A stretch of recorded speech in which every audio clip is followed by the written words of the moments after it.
नवरात्रि का पावन दिन पूरा देश धार्मिक स्थिति में ओतप्रोत हो रहा है। माता जी का पूजन, जागरण, कीर्तन, भजन, ज्योति सर्वत्र जलाई जा रही है। ये पर्व हमें अध्यात्म देते हैं, परमार्थ देते हैं, आधुनिकता देते हैं, निष्दिन हमारा कल्याण करते हैं। इसलिए ये भारत बहुत गौरवान्वित देश है, पर्वों का देश है, त्योहारों का देश है, उत्सवों का देश है। सबसे ज्यादा त्योहार और पर्व विश्व में भारत में मनाए जाते हैं। क्यों? क्योंकि भारत में खुशहाली लाने की ये एक बहुत अच्छी परंपरा है। हमारे बहुत सारे कष्ट, दुख, क्लेश, गम, चिंताएं ऐसी होती हैं जो ऐसे पर्वों में, ऐसे उत्सवों में ही समाप्त होती हैं, नहीं तो वो हमें पीसती रहती हैं अंदर ही अंदर। चिंता जीवन में चलते चलते आती है। चिंता का कोई समय फिक्स नहीं है, पर हाँ, चिंता आ जाए तो जाती बड़ी मुश्किल से है। इसीलिए चिंता को मिटाने के लिए ऐसे पर्वों की आवश्यकता है। मानसिक अशांति को दूर करने के लिए ऐसे महान सत्संग की आवश्यकता है, ये परम उत्सव की आवश्यकता है। आप घर पे कैसे रहते हैं, क्या सोचते रहते हैं, किस चिंता में पड़े रहते हैं, और आप कैसे भी करके आ जाते हैं सत्संग में,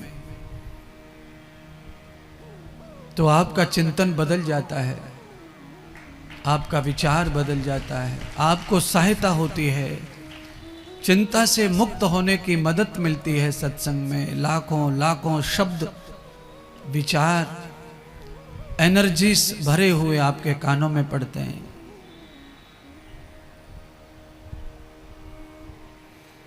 अगर कोई इस कथा में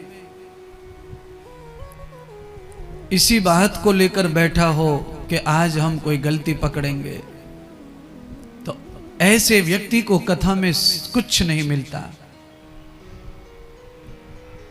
उसे पूरे 3 घंटे तक वो व्यर्थ ही अपना समय गंवा रहा है, क्योंकि उसका चिंतन, विचार अच्छा नहीं है कथा के प्रति, सत्संग के प्रति। आज जो महात्मा कहेंगे वो हमारे कानों में पड़ेगा, ये हमारा सौभाग्य है। ऐसा सोचकर जो कथा में बैठता है वो दूसरों की गलती पकड़ने से बेटर होता है कि उसकी स्वयं की गलती समाप्त हो जाती है, मिट जाती है।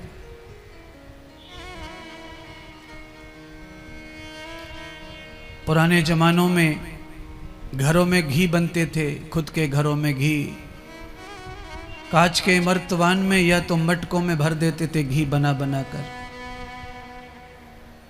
कभी कभी जरूरत पड़ने पर घी को बेच भी दिया जाता था।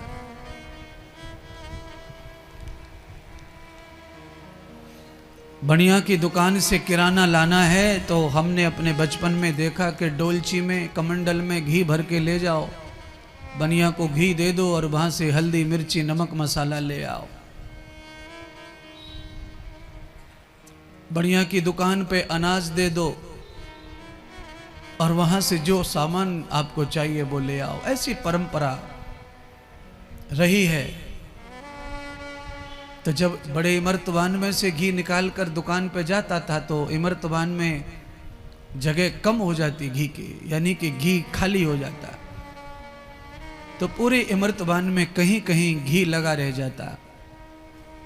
तो हमारी माताएं उस घी के इमरतबान को धूप में रख देती और धूप के ताप के कारण वो पूरे इमरतबान में से घी पिघल पिघल करके नीचे तरे में इकट्ठा हो जाता, यानी इमरतबान अपने आप ही साफ हो जाता बिना हाथ लगाए।